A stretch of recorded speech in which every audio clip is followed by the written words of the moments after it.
로마서 7장에서 우리 인간은 죄 가운데 태어나 죄를 지으며 살다가 죽음의 공포를 벗어나지 못하고 선과 악 사이에서 방황하며 갈등하며 살아갈 수밖에 없는 곤고한 존재라 말씀을 드렸습니다.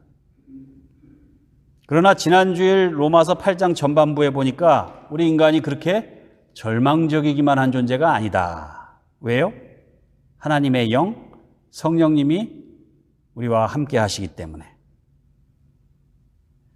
그러므로 우리에게는 그 어떤 상황 속에서도 절망하지 않고 다시 일어설 수 있는 소망이 있습니다.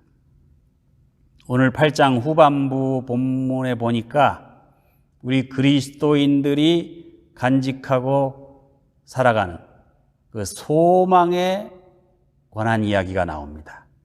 다음과 같이 묵상해 보시겠습니다. 첫 번째로, 그리스도인은 현재의 고난 너머에 있는 더 큰 미래의 영광을 바라볼 수 있는 사람들이다라는 내용입니다. 본문 18절이죠. 생각건대 현재의 고난은 장차 우리에게 나타날 영광과 좋게 비교할 수 없도다. 그리스도인은 현재 아무리 힘들고 어렵고 절망적인 상황 가운데 있다 하더라도 장차 우리에게 나타날 하나님의 나라의 영광, 그 영광을 사모하며 살아갈 수 있는 사람들입니다. 성경에 등장하는 우리 믿음의 선진들을 가만히 한번 보세요. 공통점이 있어요. 하나같이 그들이 처한 그 현재의 고난 너머에 있는 영광스러운 미래에 대한 소망을 가지고 있었던 사람들입니다. 아니, 믿음의 조상 아브라함부터 보세요. 아브라함이 75살에 하란을 떠나서 가나안 땅으로 이민을 하지요. 여러분, 예나 지금이나 이민자를 환영하고 동등하게 대우하고 그런 나라는 없습니다. 그냥 노동력이 필요하니까, 그냥 이익이 되니까, 자기 나라에 이익이 되니까 그냥 받아주는 거예요. 까다롭게. 영국은 일찌감치 EU에서 탈퇴하기로 결정을 했지요. 작년에. 아직도 이제 탈퇴 과정에 있는데, 이게 역사적으로 아주 중요한 사건입니다. 이미 코로나 사태가 시작되기 전부터 전 세계가 특히 선진국들을 중심으로 해서 먹고 살기 점점 어려워져 가고 있음을 단적으로 보여주는 사건입니다. 지금 미국이 이민정책, 무역정책이 변화하고 중국과 미국 간에 트레이드 워, 무역전쟁이 있고, 지금 도처에 잊을만 하면 자꾸 지금 인종 갈등이 일어나고 있죠. 가슴 아픈 일입니다. 그런데 이 사건의 공통점, 왜 이런 일들이 벌어지는가? 주류가 아닌, 다수가 아닌 이민자들에게는 더 이상 신경 쓸 여력이 없다는 걸 의미하는 겁니다, 이게. 이런 사건들이 지금 나타나고 있는 사건들이. 요새도 그런데, 아브라함 시절에는 말할 것도 없죠. 아브라함 가족이 가나안 땅에 들어가자마자 닥친 게 뭐예요? 흉년입니다, 흉년. 그래서 어디로 가요? 이집트로 또 이민을 갑니다. 거기는 가나안 땅에서 흉년이 들어서 배만 고팠죠. 이집트 가니까 아내를 뺏길 뻔합니다. 그래서 아내를 여동생이라고 속이잖아요. 그래서 배가 고픈 게 아니라 아주 비굴해지기까지 하잖아요.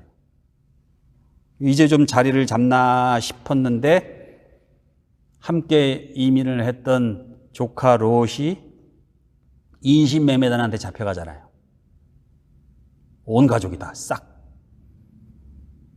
근데 어떻게 자기 친족이 인신매매단한테 끌려가는 걸 그냥 보고만 있겠습니까? 아브라함이 그래도 착한 사람 아니에요? 그러니까 자기 집에 부리던 하인들 300명 데리고 가서 구해주죠. 자, 그렇게 목숨을 걸고 조카를 구해줬어요.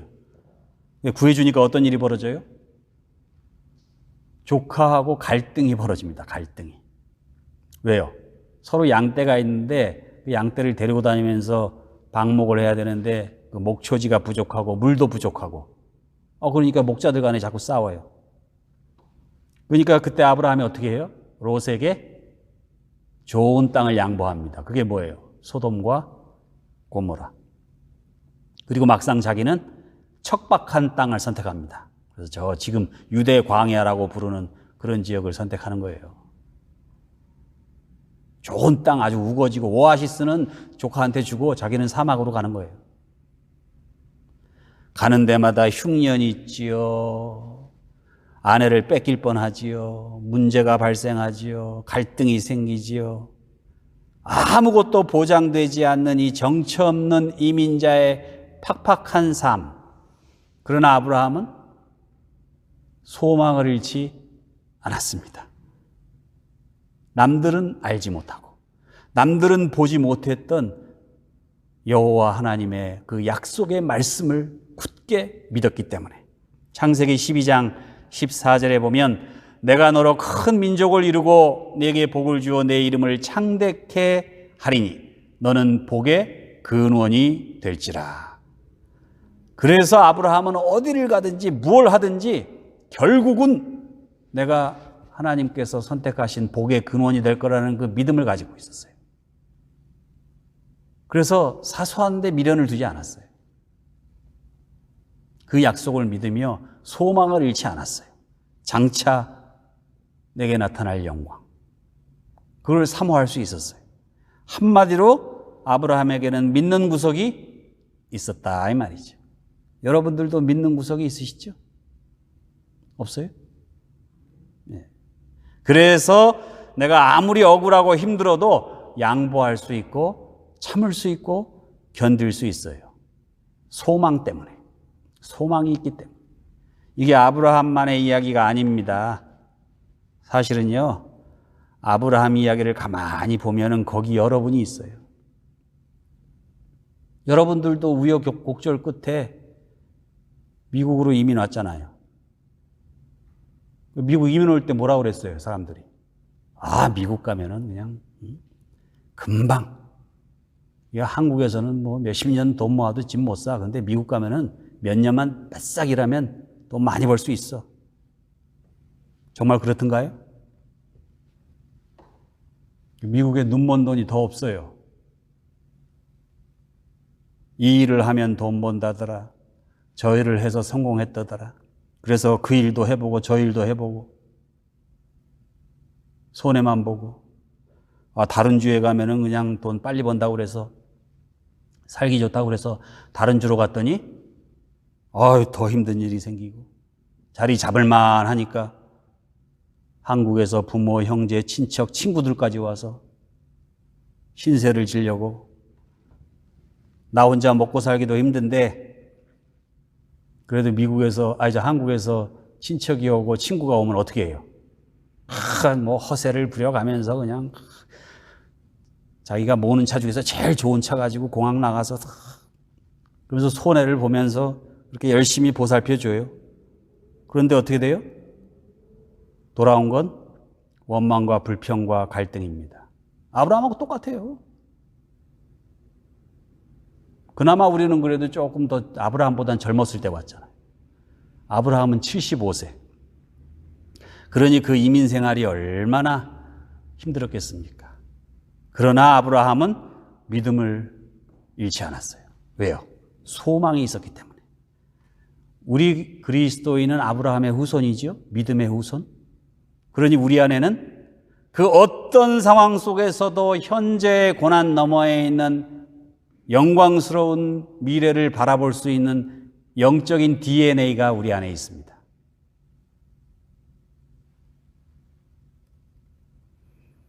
그래서 시인 롱펠로우가 이런 말을 했습니다. 그 무엇도 늦지 않았다. 내 심장의 박동이 멈출 때까지. 여러분, 우리 안에 있는 그 소망을 우리가 처한 그 상황이 빼앗을 수 없어요. 내 심장의 박동이 멈출 때까지 나는 소망을 잃지 않을 수 있습니다. 왜요? 하나님을 향한 믿음이 있기 때문에. 성도 여러분, 비록 코로나 바이러스 사태로 우울하고 절망적이고 힘들더라도 그 너머에 있는 밝고 맑은 미래의 그 영광을 바라보며 오늘도 담대히 나아가시기를 우리 주님의 이름으로 축원합니다. 두 번째, 그리스도인은 소망이 이루어질 때까지 기다릴 수 있는 사람들입니다. 본문 23절에 보니까 그뿐 아니라 또한 우리 곧 성령의 처음 익은 열매를 받은 우리까지도 속으로 탄식하여 양자될 것 곧 우리 몸의 속량을 기다리느니라. 자, 예수 믿고 성령 받았죠? 그러나 아무리 예수 믿고 성령 받은 우리들이라 하더라도 하나님께서 허락하시는 그 완전한 구원을, 그 완전한 구속의 기쁨과 감격을 누리기 위해서는 탄식하며 기다려야 하는 순간들이 있어요. 어쩌면 우리가 육신을 입고 있는 한 지금 그 구속을 향해, 완전한 구속을 향해 나아가고 있는 그 과정입니다. 그래서 우리가 이 땅에 사는 동안은 기다려야 돼요. 그때까지. 우리가 육신을 벗어버리고 영광스러운 우리 주님을 대할 때까지. 그 가운데 우리가 왜 하나님께서는 나를 구원하지 않으시나, 혹시 나를 버리신 건 아닌가, 이렇게 탄식하고 불평하고 원망할 일들이 많이 생긴단 말이죠. 그러나 어떻게 해야 돼요? 기다려야 돼요. 우리가 완전히 속량될 때까지. 이따금 우리 교회 어르신들하고 통화를 하는데 그 어르신들이요, 이제 지치신 것 같아. 제가 가만히 보니까. 대화를 할 때 처음에 뭐 한 4월, 5월 달만 해도 교회 안 나가니까 좋은 점도 있다고 그러고 그러셨어요. 근데 제가 보기에는 요새는 지금 달라요. 대화의 내용이, 이 사태가 언제 끝나느냐고. 우리 가족들도 보고 싶고, 한국도 마지막으로 죽기 전에 한번 나가봐야 되겠고, 친구들도 만나서 밥도 먹고 그래야 되는데, 짜장면도 사 먹고 그래야 되는데, 교회도 나가서 할 일이 많은데, 돌려주지 못한 그릇도 있는데, 이래가면서. 어떤 분은, 이렇게 사느니 그냥 빨리 죽었으면 좋겠다고. 근데 그게 그냥 지나치는 소리가 아니에요. 심각합니다. 심각하게. 정말 답답해하고 힘들어하고 외롭고. 그런데 여러분, 이번 기회에 내 믿음을 한번 시험해 봐야 되겠습니다. 왜냐하면 우리 그리스도인들은요, 기본적으로 기다림의 달인이어야 돼요. 왜냐하면 우리 그리스도인들에게 기다림은 숙명입니다. 농경사회에 살던 우리 선조들은 기다리는데 아주 익숙했는데, 요새는 하룻밤 그냥 굉장한 물건들이 공장에서 쏟아져 나오니까 산업화 시대에 우리들은 이 기다림에 쉽게 지칩니다. 기다릴 줄 몰라요. 옛날에는 편지 한 장 받으려고 그냥 몇 주, 몇 달 기다렸는데, 요새는 코로나 때문에 마켓 들어가는데 줄 서죠, 이따가. 그 줄이 너무 길게 느껴져요. 왜냐하면 그런 경험이 없기 때문에. 이제까지는 그렇게 안 했기 때문에. 기다리는 게 지루해요. 그러나 여러분, 우리 신앙생활은요, 본질적으로 기다림의 연속입니다. 여러분, 우리가 교회에서 신앙적으로 하는 일들을 가만히 보세요. 기도하는 일, 전도하는 일, 봉사하는 일, 전부 기다려야 되는 거예요. 참고 기다리는 일들이에요, 다. 우리가 열매가 없다고 기다리지 못하기 때문에 그런 거예요. 그래서 기도 응답을 놓쳐버려요. 기다리지 못해서. 기도하다가 지쳐가지고 그냥 내 멋대로 하기 때문에 기도 응답을 제대로 못 받는 거예요. 전도의 열매도 마찬가지예요. 복음의 씨앗을 뿌려놓고 진득하게 물 주고 이렇게 기다려야 되는데 뭐 하룻밤 사이에 열매가 안 맺히니까 막 조급해하고 그러다가 뭐 그냥 이제까지 심어놓은 전도의 열매까지 한바탕 싸워가지고 다 수포로 돌아가게 하고. 여러분, 기다리지 못해서 열심히 봉사하고도 시험에 빠지고 불평하게 되고 원망하게 되고 그러는 거예요. 알빈 토플러라는 유명한 미래학자 있죠? 이 양반이 뭐라고 그랬냐면은 정보화 혁명 시대에는, 지금 우리 시대입니다, 지구촌에서의 강자와 약자의 개념이 바뀐다. 옛날에는 그냥 군사력을 많이 갖고 있는 게 강자잖아요. 근데 정보화 혁명 시대에는 빠른 자가 강자가 되고 느린 자가 약자가 된대요. 그럴듯해요. 그래서 빠른 자가 승리하고 느린 자는 패배한대요. 동의했었거든요, 저도. 근데 이 코로나 사태를 맞이하면서 그게 옳지만은 않다는 걸 제가 느껴요. 한 템포 늦추어가지고 천천히 움직이는 사람이 살아남는 거예요. 막 서둘러가지고 막 그냥 위험해요, 위험해. 한 템포 늦춰가지고 참고 기다리고 인내하고 조금 손해봐도 그런 사람이 살아남을 수 있는 시대입니다, 지금. 왜냐하면 이 기다림은 자연의 법칙이요 하나님의 법칙입니다. 기다릴 만큼은 기다려야 돼요. 아무리 빨리 움직여도. 신속함으로 얻을 수 있는 것, 민첩하게 해가지고 줄 빨리 서가지고 얻을 수 있는 거는요, 작은 것들이에요. 진짜 크고 중요한 거는요, 오래 기다려야 돼요. 그래서 영적인 세계에서 진정한 강자는 끝까지 기다릴 수 있는 사람이에요. 강원도 태백에 저 예수원에 가면은 거기 소기도실이라고 아주 기도하기 좋은 방이 하나 있습니다. 근데 거기 방에 들어가면은 텅 빈 방에 딱 그 팻말 하나만 딱 있어요.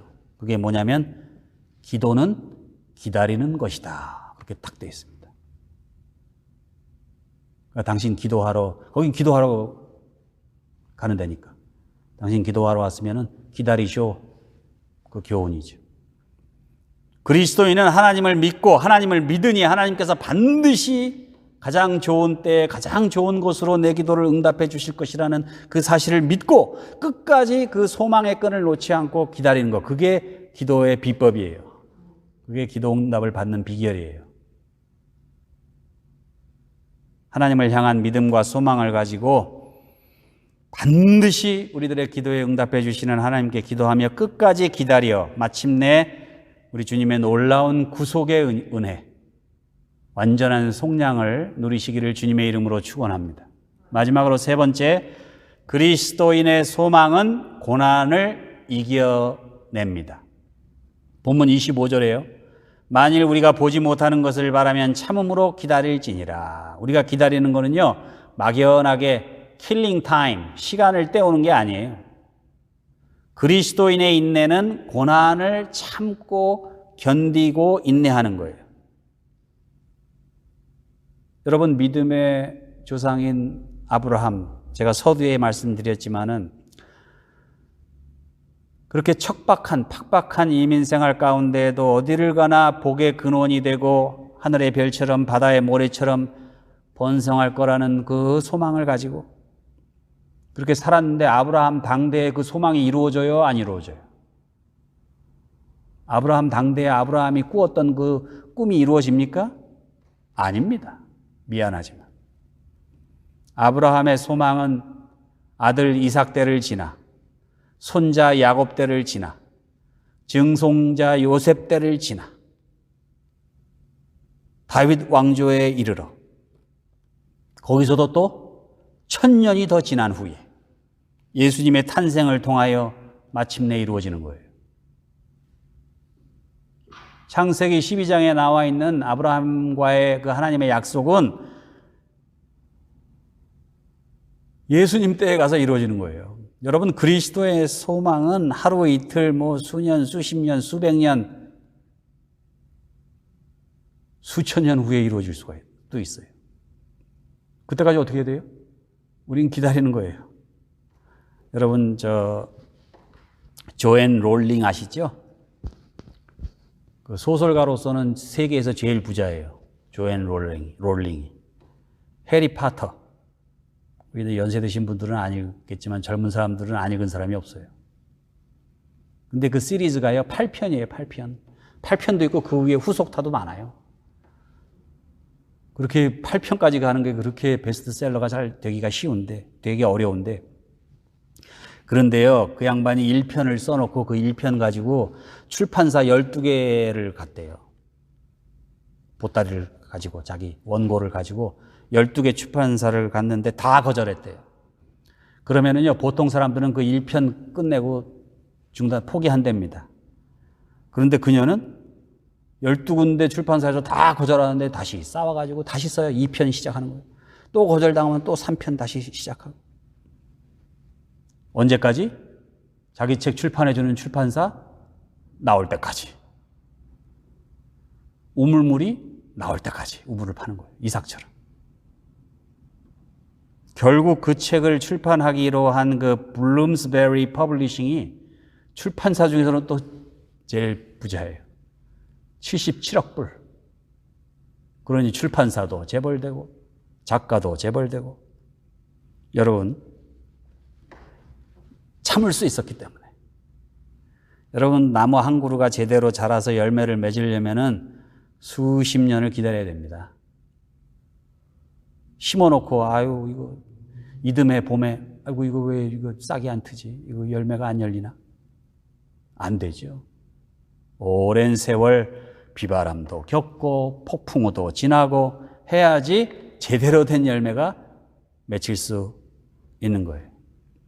하나님께서 우리들을 이 미국 땅에 보내셨습니다. 저는 거기에 깊은 뜻이 있다고 생각해요. 여러분들 가운데 그냥 거저 우연히 여기 와서 알라메다 장로교회에 그냥 우연히 교인이 됐다고 저는 생각하는 분 한 분도 없습니다. 하나님의 깊은 뜻이 있고 특별한 목적이 있습니다. 그리고 거기에 하나님의 약속이 있었을 겁니다. 여러분들은 잊어버리셨을 수 있어요. 먹고 살기 바쁘고 힘들고 정신없어서. 그러나 그때 분명히 하나님의 약속이 있었을 거예요. 우리가 그 하나님의 약속이 이루어지는 것을 경험하지 못하는 건 하나님 잘못이 아니에요. 우리가 참고 인내하고 기다리지 못하기 때문입니다. 아브라함은 75세에 복의 근원이 되리라는 소망을 가지고 하란을 떠났습니다. 갈렙도 85세까지도 헤브론 산지를 향한 그 소망을 버리지 않았습니다. 노아는 500세에 방주를 지어가지고 방주를 시작해요.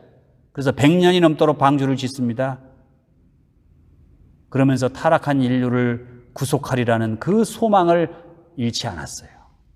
하나님께서 여러분과 저에게 허락하신 그리스도 안에 있는 원대한 소망을 놓치지 마시기 바랍니다. 현재의 고난 너머에 있는 미래의 큰 영광을 바라보세요. 여유를 가지고 서두르지 말고 하나님의 때를 기다리시기 바랍니다. 아무리 힘들고 어려워도 꾹 참고 이겨내시기를 바랍니다. 그리하여 우리 주 예수 그리스도께서 약속하신 그 지극한 영광을 누릴 수 있는 여러분과 저가 되시기를 우리 주님의 이름으로 축원합니다.